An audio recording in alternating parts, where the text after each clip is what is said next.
sense to do that. She never did that. So, John, if she did come upon a body, then, for example, how much time would it have taken to get rid of that, and what were the options to get rid of the body, and is it feasible on the timeline? well, rigor mortis sets in quite quickly. So within an hour, that body could be stiffening up, starting to go rigid. And then after it does, as the body decomposes, there's going to be a panic. You're going to quickly go through your options, and they're very limited at that time.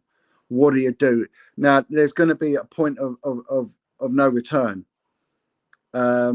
If she screams and summons Jerry over, then the alarm's going to go off and the authorities are going to get involved without a doubt. So the moment she makes that public, bang, then the authorities are getting involved. So what did she do? If that was a scenario, I would have thought she would have to go to a partner, take him to one side and then say, look, she's dead, she's dead, she's dead, she's dead. And then they would have to quickly start putting together a contingency plan. They would need to get their story straight, and everyone in that group would need to. So their group would have needed to get involved in it as well, I would have thought. Now, what would impact that? What would be an aggravating factor to that? Had that be a scenario, again, allegedly, was what if that child was a victim of abuse, sexual abuse? And what if then, as medical professionals, they know the procedure regarding the post-mortem and the special post-mortem and the coronial side of the investigation, which is now going to take place very, very quickly. Would that not then be forefront in mind that would show up that there's abuse, and then that would then lead to seizure of clothing, which there might be then semen stains and or other people's semen stains, and DNA from other people might be present. So there's all these things that you've got to factor in, and always take in mind, like, put yourself in this desperate mindset. Any guy or woman who's cheated on their husband, their wife, their partner, and they're coming home and they're caught out, something happens, I don't know, someone's seen them, or they've got a love bite on their neck, you're in that mindset straight away. You're in that panic mindset. What do I do? Quick, I'm going to text my mates and say, look, I was with you, and for a laugh, you gave me a love bite with your knuckles like that. Do that. Send me a text saying sorry for doing that, because that's going to be my my insurance policy, my get out of jail plan, right? Now, I'm going to give you an example of one of these insurance policies. This is a true story and it involved myself. Now, there's a guy, and he's in port where he's picked up some brown powder from the Afghanistan region of the world, comes over in compressed discs, right, like that, and they're fitted into these long soil pipe, grey plastic soil pipe plumber things on the roof of a plumber's van. And this guy has got, I don't know, let's work it out, it's something like £35 million worth of brown now. And now he's transporting this, and he's in trouble because he thinks he's being followed. And too right, he is being followed. This guy is being followed, and he's being followed by the National Crime Squad, right? Now, he needs to think quick, and he needs to think very fast. So what he does is he rings my office. Okay, so this guy's on bail to me, and I have been tapping him up for information for the last 3 or 4 months, right? And I've been offering him all sorts of deals.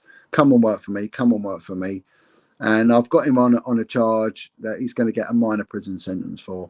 Me and him didn't get on. In fact, we nearly had a fight. We were pushing and shouting at each other. So someone had to split us up. Our relationship is very, very tense and acrimonious. So he don't like me and I don't like him. And I'm looking forward to charging this guy. So he rings up my office. I'm not in work at this time. And he's leaving messages, and my boss says, "Oh, what are you doing ringing John?" My boss knows me and him had a bit of a fight, and he sort of like tells him where to go, but he records it. So what this guy does, he's clever. He's in trouble, and I'm his way out. So he rings up the HR department, the personnel department of the CID unit that I'm on. I'm on a specialist unit, and he rings them up, gets their number from the Scotland Yard, whatever it is, call centre, and he gets through to them, and he gets through to the head of personnel. He says, "Look, I'm John Wedger's cousin. There's been a real terrible bereavement in the family. I know John's on his way to work. I can't get through to his work phone. It must be off. But I've got his work number, and I've just changed my phone. I haven't got his old number. I've lost it. It's on my other phone. And this is he needs to know. This is a very close relative's died, and he needs to know. And you know, I want to pass on the message. I don't want anyone else doing it." Anyway, he just sweet talks this woman, and she's like, "Oh, you is can I ring you back?" He says, "Yeah, please ring me back." And so she rings him back on his personal number, gives him my personal number. He then bombards me with calls. Boom, boom, boom, boom, boom. Messages, calls, messages, calls, messages, calls. And when I get out the underground, his phone's there. I'm thinking, what number's this? I ring it up, and it's him. And he's like, "Hello, John." He has a brief conversation with me, tells me to go to a certain location in the East End of London, and there's going to be something that I want there. So that's that. Anyway, he then gets pulled over by armed police, big full-on hit on him. And the moment he's caught, what does he say? He says, "I'm an informant for John Wedger. I've been working with John Wedger as a participant informant. He knows all about this. He knows everything about this, because with the informants, no one knows what you're doing. It's very secret, covert. It's covert policing." Anyway, it goes to Crown Court, and he sticks to his story. And the Met Police wouldn't, and they don't know if he's an informant. He's not my informant, but they don't know if he's not an informant for anyone else. And they're not allowed to say, right? And he's looking at 30 years. He walks free. He walks free, scot free, and it worked. He used me as his insurance policy, and one of the old school detectives turned around. He said, "You've been had over, son. You've been done." He said he's used the oldest trick in the book. He's used you as his insurance policy. He got his story right. I was his contingency plan, and it worked. So maybe what's happened, they're intelligent people. These aren't like the Shannon Matthew, feckless morons from the housing estate. Even always made me laugh when they interviewed Shannon Matthew, the mother's, can't remember her name now, the mother's best mate, and they're saying, "Oh, I didn't know that Shannon had been tooken." I think, have you heard that word, tooken? So Shannon Matthews had been tooken, and you're dealing with two different, sort of genre of people and different sides of the scale. Now, these are intelligent people, and if they've got deceptive intelligence, then it's not a problem for them. And if there is an involvement with some sort of perverse activities, then that's going to be heightened, and maybe lying is not a problem for them. So they've got their story together. Again, allegedly, we don't know. And they then start, what do? You call on favours. You call on favours, maybe this is what secret societies do. We call on favours, listen, I'm in trouble here. I'm in trouble. And I know that, certain secret societies, they do call on a brother in distress. They even say it in their meetings, a brother in distress, we're here to help a brother in distress. And let's go back to the interview that one of the parliamentary whips, Tim Fortescue, did many years ago, when he was going on about politicians and senior cabinet ministers getting in trouble, and it could be an incident involving a small boy, for example. And that were his words. We would work this out. We would, again, spin doctors. And he's even admitting it at a government level. That's what they do.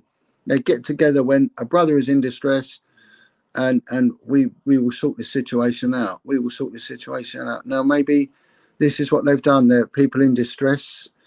They know that body is going to decompose and decompose very quickly. There is a need to get that body out and get it out quick. But there is a need for them to remain on scene because they're going to have to deal with the authorities. And there may be a time delay there, you know, that when it happened and when they actually reported it, maybe there is this time delay. And or maybe they even slept on it. They slept on it. And then that night they went out. Maybe that is a day late. Who you know, but that might be the case.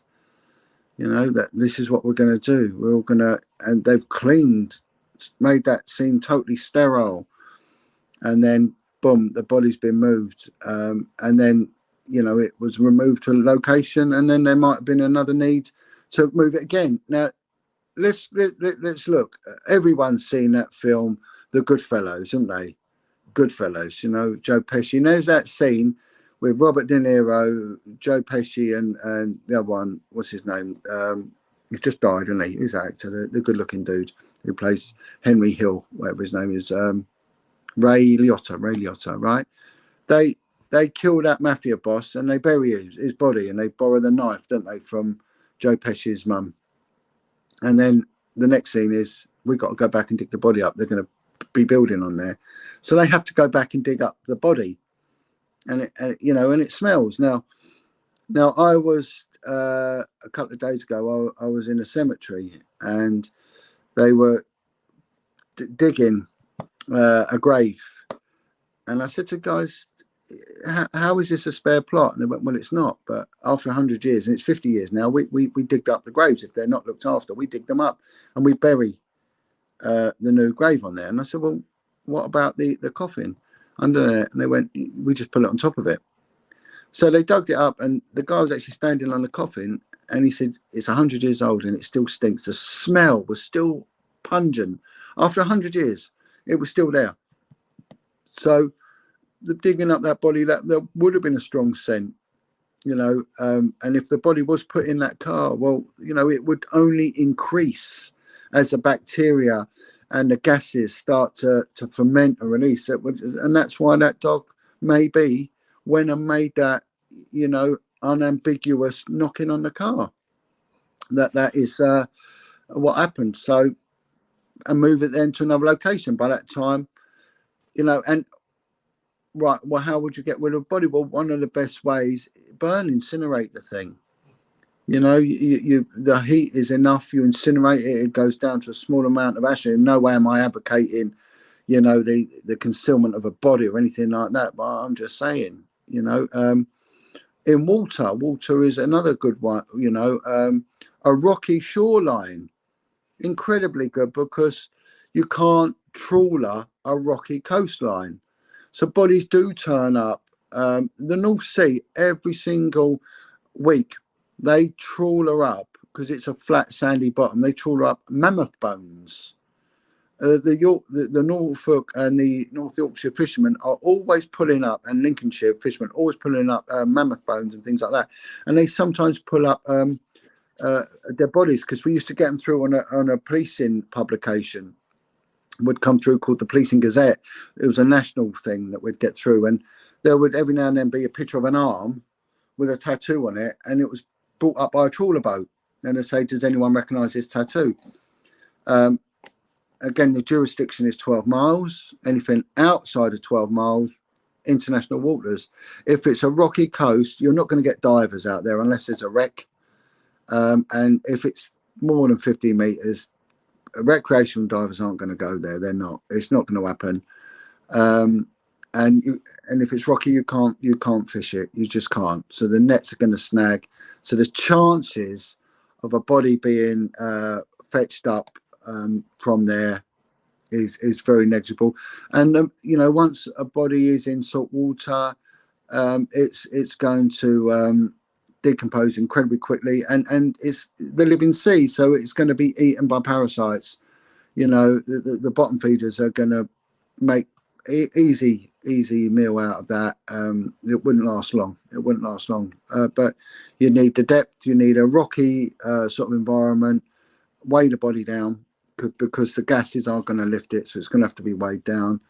And even if you look at the testimony, I think the old East End gangster Freddie Foreman alludes to the fact that bodies may have been taken out by trawler off the coast of Littlehampton and dealt with that way. I mean, he alludes to that. I'm not putting anyone in the brown stuff there by saying that, because it's, you know, that's what was.